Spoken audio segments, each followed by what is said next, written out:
us to pray, teach us to pray. Teach us to pray, teach us to pray. Teach us to pray, teach us to pray for your kingdom. Teach us to pray, teach us to pray. Teach us to pray, teach us to pray.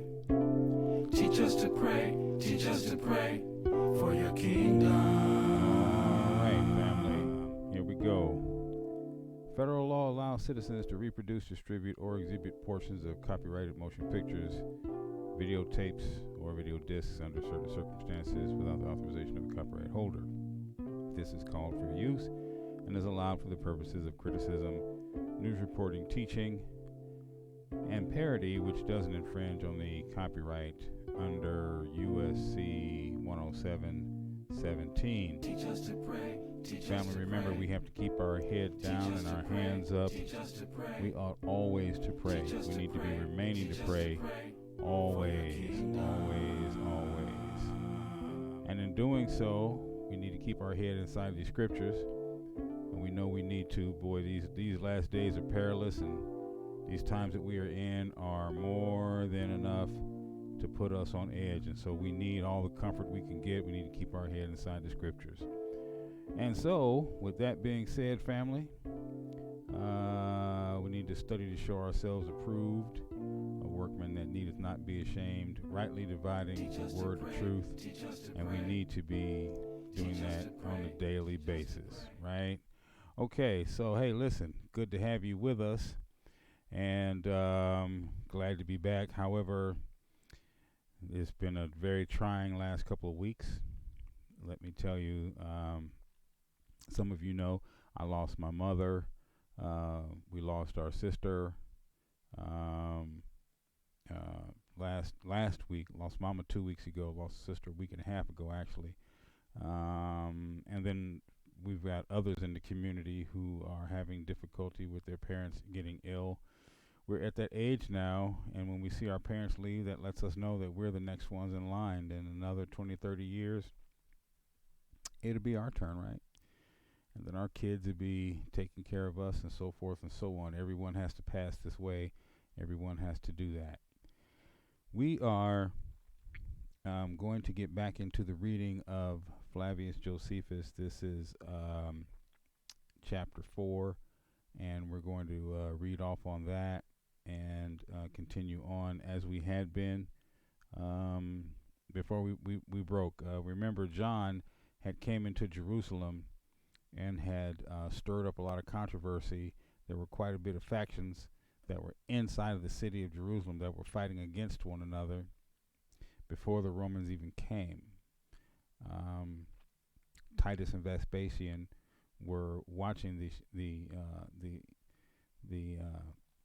things that were going on in the city from the outside, and they had taken many of the cities on the plain, and Jerusalem was the last stronghold. This is where they were coming to. So we're going to be reading in chapter 4. Let me get this up for you so that you can see it as well. We're going to take off and start reading in chapter 4, and this is when the Idumeans were being sent for by the Zealots. This is John and his crew. And they came immediately to Jerusalem, and when they were excluded out of the city, they lay all night there. Now, this says Jesus, but that's Joshua or Yehoshua. We know there was no J during this time, so in the translations they were writing it as Jesus. But Yehoshua was one of the high priests, and he makes a speech to them, and then Simon the Idumean makes a reply to it. And that's where we're going to pick up today, right now. Okay, so if you have a copy of Flavius Josephus, it'd be great if you could get it up. If you don't have a copy of it, you can find it at penelope.uchicago.edu/Josephus/war dash the number 4 dot html. That is penelope.uchicago.edu/Josephus/war dash 4 the number 4 dot html. Okay, family. So I hope you guys got that. If not, we're going to you'll find it. I think I'll paste the link in the description below so you'll be able to see it. I'm actually reading from the tablet, and you guys can keep up on the screen here. I'll try to make sure that I come back over and scroll up the page for you so that you don't get lost behind me. God forbid you get lost behind me. Don't let me be the one, right? All right, so here we go.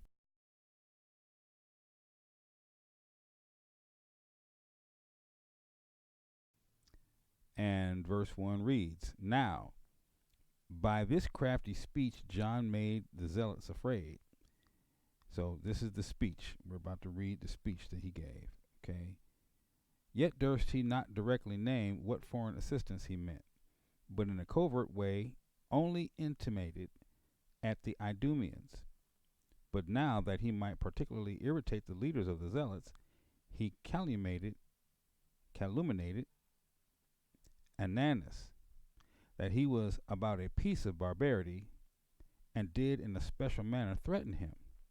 These leaders were Eleazar, the son of Simeon, who seemed the most plausible man of them all, both in considering what was fit to be done and in the execution of what he had determined upon. And Zacharias, the son of Phalec,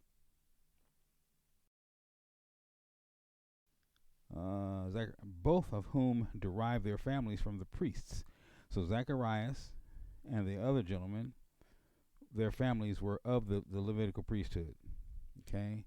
Now, when those two men had heard not only the common threatenings which belonged to them all, but those peculiarly leveled against themselves, and besides, how Ananus and his party, in order to secure their own dominion, had invited the Romans to come to them, for that also was part of John's lie, they hesitated a great while what they should do, considering the shortness of the time by which they were straitened."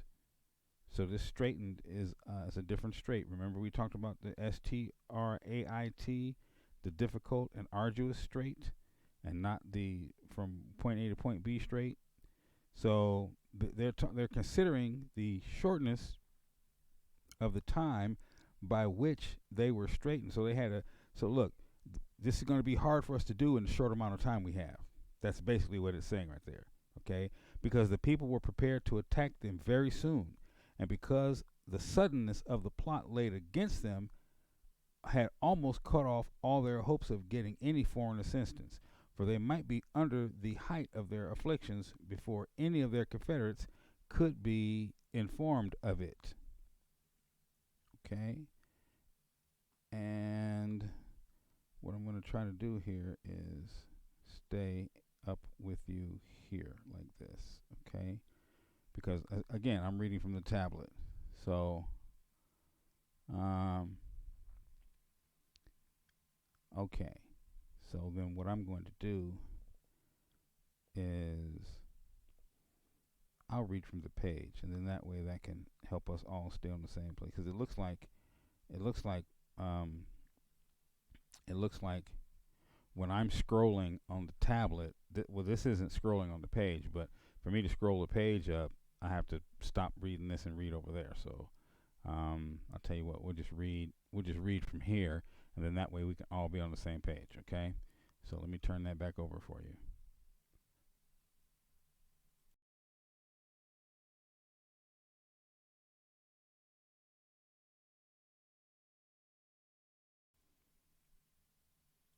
Okay, so then we were right here then. So it was the straightness, where you were reading straightness, considering the shortness of the time with which they were straightened. Right. Okay. So they had a difficult time knocking this off because they didn't have a whole lot of time, because the people were prepared to attack them very soon, and because of the suddenness of the plot laid against them, had almost cut off all their hopes of getting any foreign assistance. For they might be under the height of their afflictions before their confederates could be informed of it. However, it was resolved to call the Idumeans, so they wrote a short letter to this effect, that Ananus had imposed on all the people and was betraying their metropolis to the Romans, that they themselves had resolved from the rest and were in custody of the temple, on account of the preservation of their liberty, that there was but a small time left wherein they might hope for their deliverance, and that unless they would come immediately to their assistance, they should themselves be soon in the power of Ananus, and the city would be in the power of the Romans. Now that was a lie. That's a lie, because it was the other way around. John concocted this. Remember that as we led off with this, this was the lie that John concocted to send to the Idumeans to get them over there. Okay, and if we remember correctly, it was Idumeans that hated the Jews. If I'm not mistaken, I think that's where Titus was holding up the night before, or the weeks before he even came to the city. He was holding up with the Idumeans or the Idumeans because they hated the Jews. So John writes this letter, come help us save Jerusalem, because Ananus is about to take the city and then turn it over to the Romans. They also charged the messengers to tell many more circumstances to the rulers of the Idumeans. Now there were 2 active men proposed for the carrying of this message, and such were able to, and such as were able to speak and to persuade them that things were in this posture. And what was a qualification still more necessary than the former, they were very swift of foot. Okay, so these guys had wheels; they could run. Okay, now that's one of the things that we are known for, right? Are we not known for our speed? I mean, we can get up and down the basketball court, right? We got wheels when we get out on the football field. So they know that we can run. In track, we dominate. They know we can run. Okay? So here we have 2 guys who have some straight swiftness. They got to giddy up. They were very swift of foot. For they knew well enough these would immediately comply with their desires, and as being over a tumultuous and disorderly nation, always on the watch upon every motion, delighting in mutations, and upon your flattering them ever so little, and petitioning them, they soon take their arms and put themselves into motion and make haste to a battle, as if it were to a feast. Okay, they'll go to a fight just as fast as they'll go to a feast. They'll go fight just as fast as they'll go eat. That's something. I don't remember if I ever knew if any Hebrews who would fight just as fast as they eat. I don't. Not even in gangsterous L.A. do I think I know of any Hebrews who'd rather fight than feast, or who would go to a fight just as fast as they'll go to a feast. Well, as a matter of fact, if you put a chicken sandwich on top of it, a new Popeye's chicken sandwich, well, they might just fight just as soon as they would feast, right? I think so. I think that's the latest move is we'll kill somebody over a chicken sandwich. I think that's the latest one, right? Yeah. So I guess that makes sense. It means that much has not changed. There was indeed occasion for quick dispatch in the carrying of this message, in which point the messengers were no way defective. Both their names were Ananias, and they were soon to be called rulers of the Idumeans. And they soon came to the. Okay, I'm sorry. Both their names were Ananias, and they soon came to the rulers of the Idumeans. Okay. Now these rulers were greatly surprised at the contents of the letters, and at what those that came with it further told them. Whereupon they ran about their nation like madmen, and made proclamation that the people should come to war. So a multitude was suddenly gotten together, sooner indeed than the time appointed in the proclamation, and everybody caught up their arms in order to maintain the liberty of their metropolis. And 20,000 of them were put into battle array, and came to Jerusalem under 4 commanders, John, Jacob, the son of Sosas, and besides these were Simon, the son of Cathalus, and Phineas, the son of Chlosopus. Now, this exit of the messengers was not known either to Ananus or to the guards, but the approach of the Idumeans was known to him. For as he knew of it before they came, he ordered the gates to be shut against them, and that the walls should be guarded. Yet did not he by any means think of fighting against them, but before they came to blows, to try what persuasions would do. According to Yehoshua, or they have Jesus here, the eldest of the high priests next to Ananus stood upon a tower that was over against them, and said thus, Many troubles indeed of those of various kinds have fallen upon this city, yet in none of them have I so much wondered at her fortune as now, when you are come to assist wicked men, and this after a manner very extraordinary. For I see that you are come to support the vilest of men against us, and with this so great alacrity, as you could hardly put on the like, in case our metropolis had called you to her assistance against barbarians. And if I perceived that your army was compassed of men like unto those who invited them, I had not deemed your attempt so absurd. For nothing does so much cement the minds of men together as the alliance there is between their manners. But now for these men who have invited you, if you were to examine them one by one, every one of them would be found to have deserved 10,000 deaths. For the very rascality, and offscoring of the whole country, who have spent in debauchery their own substance, and by way of trial beforehand, have madly plundered the neighboring villages and cities, in the upshot of it all, have privately run together into this holy city.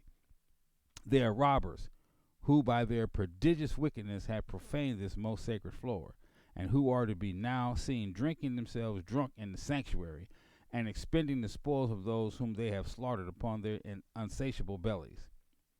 As for the multitude that is with you, one may see them as decently adorned in their armor.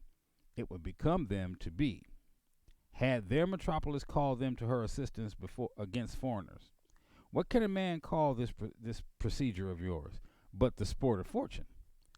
When he sees a whole nation coming to protect a sink of wicked wretches, I have for a good while been in doubt what it could possibly be that should move you to do this so suddenly, because certainly you would not take all your armor on the behalf of robbers and against a people of kin to you without some very great cause for your so doing. But we have an item that the Romans are pretended.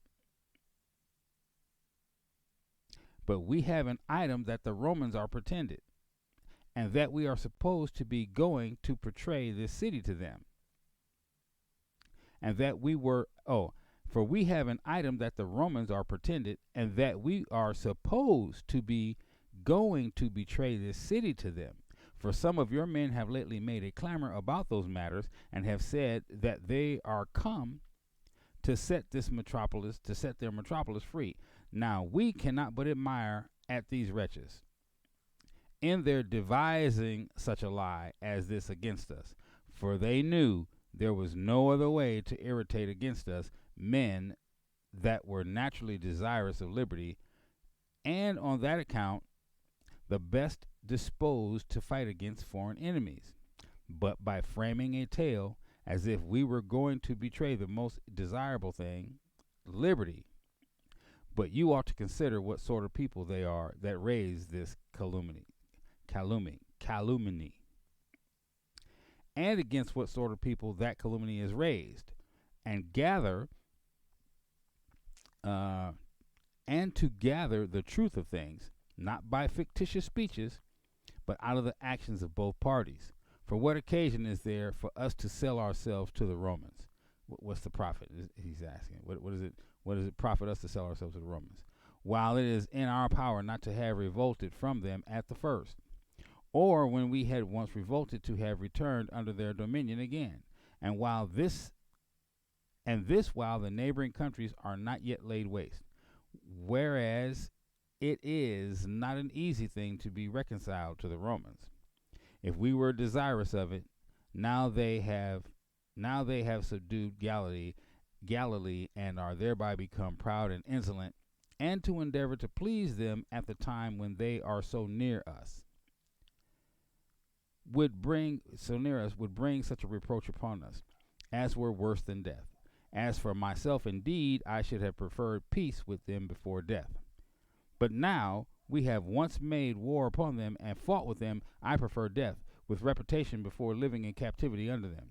But farther, whether do they pretend that we, who are the rulers of the people, have sent thus privately to the Romans, or hath it been done by the common suffrages of the people?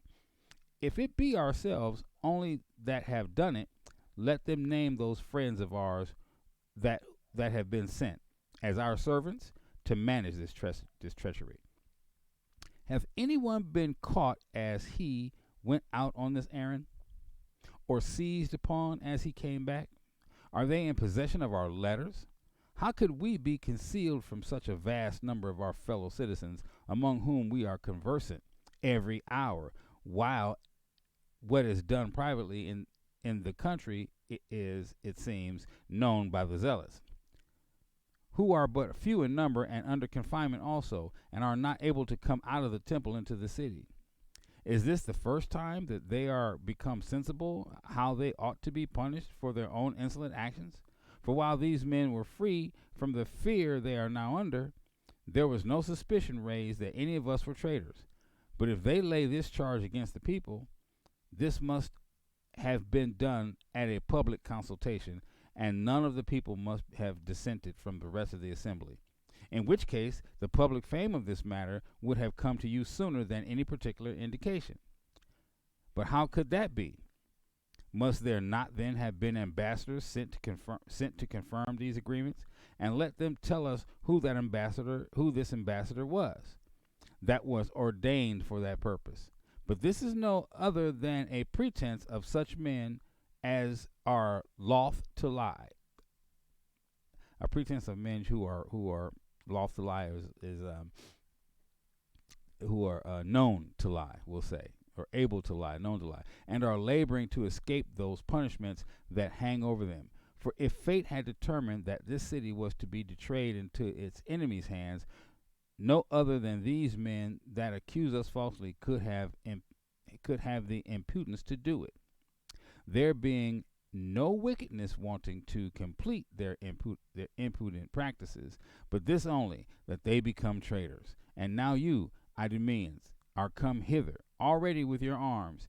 It is your duty in the first place to be assisting to your metropolis, and to join with us in cutting off those tyrants who have infringed the rules of our regular tribunals, that have trampled upon our laws, and made their swords and the arbitrators of right and wrong.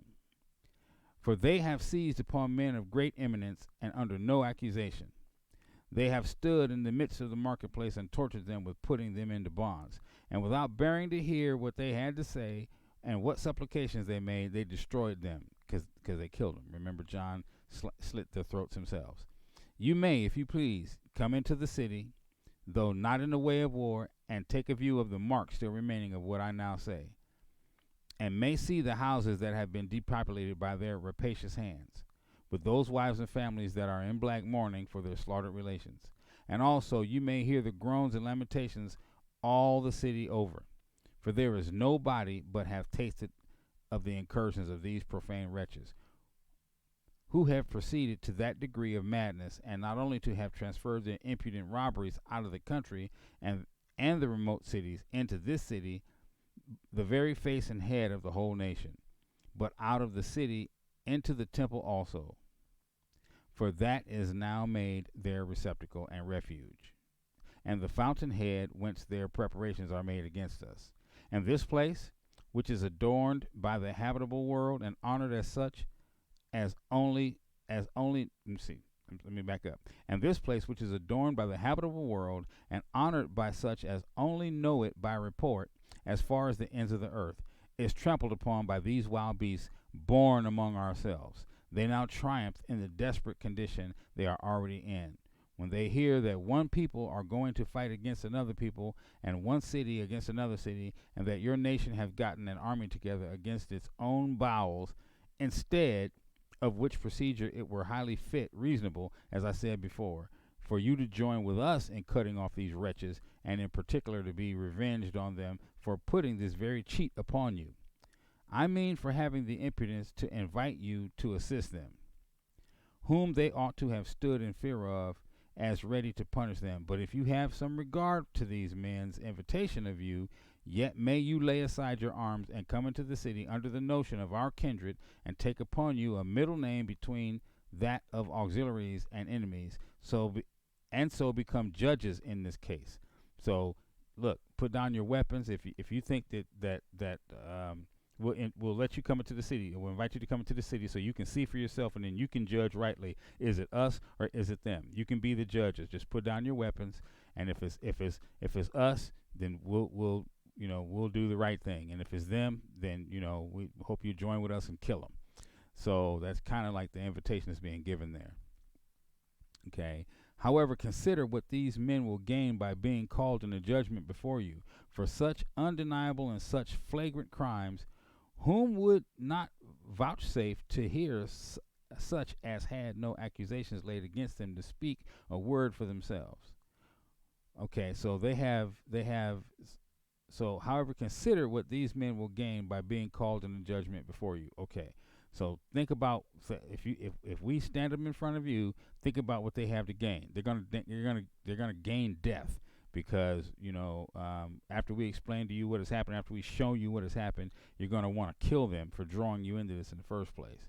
Okay, and that's what he's saying. So who would not vouchsafe to hear, such as had no accusations laid against them to speak a word for themselves?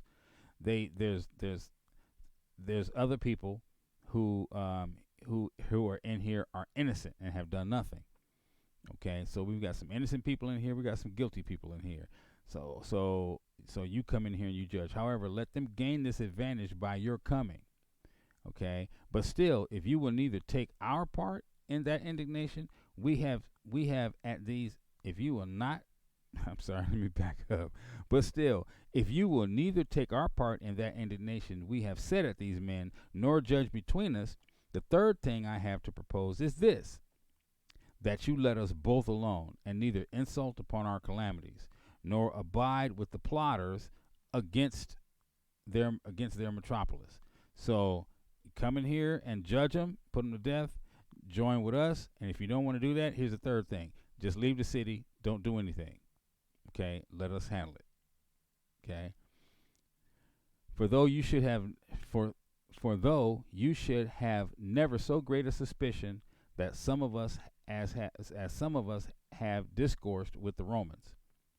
It is in your power to watch the passage into the city, and in any case, anything that we have been accused of is brought to light. Then to come and defend your metropolis, and to inflict punishment on those that are found guilty. For the enemy cannot prevent you, who are so near to the city. But if, after all, none of these proposals seem acceptable and moderate, do not you wonder that the gates are shut against you while you bear your arms about you. So this is what he spake unto the Idumeans, okay, and that's at verse 4, okay. This is what he spake at the Idumeans, or the Idumeans, and you go back and read that again, you'll see that John stirred up this big lie. First of all, it was John that brought them all into the city in the first place. And then once they got into the city, they started killing off the high priests and the eminent men of the city and robbing them and taking over their houses. And they started spoiling everybody in the city because they were robbers anyway. John was playing both sides of the coin. He was playing against the ones who were trying to defend the city, and he was playing into the hands of the infidels who were robbing the city. And all of these people, they were all Israel. They were all Israelites. Okay, Jerusalem is the main city, and they all lived in the city surrounding. And so they came to because Romans were coming, and so John was running from city to city to city. He was stirring up trouble, but he was running from city to city to city till he got to Jerusalem and says, we're here to help you defend the city. But that really wasn't the case. He was actually running for his life, and he was stirring up the trouble to keep the people from looking at him as the culprit that brought all this calamity upon him in the first place. So now he's working with the robbers who are holed up inside the temple, the wicked men, And then there's a group of people that are out in the city, and they're trying to raise a group, and they have raised a group to fight against these guys. And these guys are battling back and forth against one another. But John is playing both sides against the middle. Then he's the one that sends a message off to the Idumeans saying, look, you need to come and help us because these people are in the city, and they're about to tear the city apart. But it was wrong. The people who were protecting the city were not the ones trying to tear the city apart. So then the Idumeans come, and that's where we are now. The Idumeans are there, and they are there to protect the city, but they have been brought there under false pretenses. They think they're being brought there by the people who are protecting the city, and they're actually being brought there by the people who are there to tear the city apart and rob it and pillage, who have been robbing it and pillaging it. Okay, so that's half the book right there, and we're going to get back to the other half at another time. So let me say I'm sorry it's taken so long. Again, we've had some issues in the family, and we're trying to make our way past that. And I can tell you that I am much better this week than I was last week. I'll be better next week than I was this week. But it's not easy losing a loved one. And as I'm sitting here looking at a picture, I may put this up, but it's a picture of me and Mama. I think I was 21 years old in that picture. We were at Dootsy Williams Club in L.A. and looking like a young Ray Parker Jr. But so my mother is no longer here. And I want to say thank you to everyone who has offered their condolences and their prayers. And I'm just taking my time as I slowly get back into this. I'm not going to go into this wholeheartedly. I'm not going to go into this full hog again. So I'm going to take my time as we move back into it, do a little bit here and a little bit there. So thank you guys for bearing with me as I try to ease my way back into this, because I'm still dealing with the final arrangements of Mama. We're dealing with the final arrangements of our sister Ronnie. We have some others who are ill in the community, and we have a couple of marriages that are on the rocks as well. So we're trying to stay prayerful for the brothers, and we just hope that everybody can stay on point and not lose hope or lose sight. Okay, so that's it, family. Mr. Ka. And we're going to move forward from here and say thank you so very much. We'll see you on the next go-round. We'll probably do a little bit more tomorrow, and a little bit more after that, and a little bit more after that. But we still got some things to get through. So in the meantime and in between time, I want to say thank you for staying on deck and keeping it real. Let me see, where are we here? I'm trying to find out where we are. It doesn't seem like I can find my place.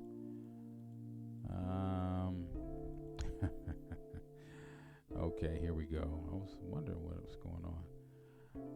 I haven't been in here in so long. It's just, I'm actually sitting in the studio right now, guys, and I haven't been in here doing anything with the equipment this way. I've been actually sitting at my piano and trying to just talk to the Father and play some music.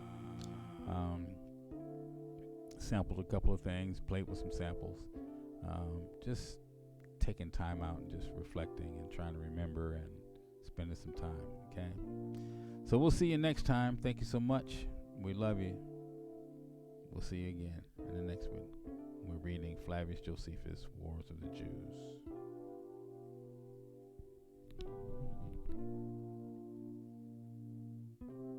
Teach us to pray, teach us to pray.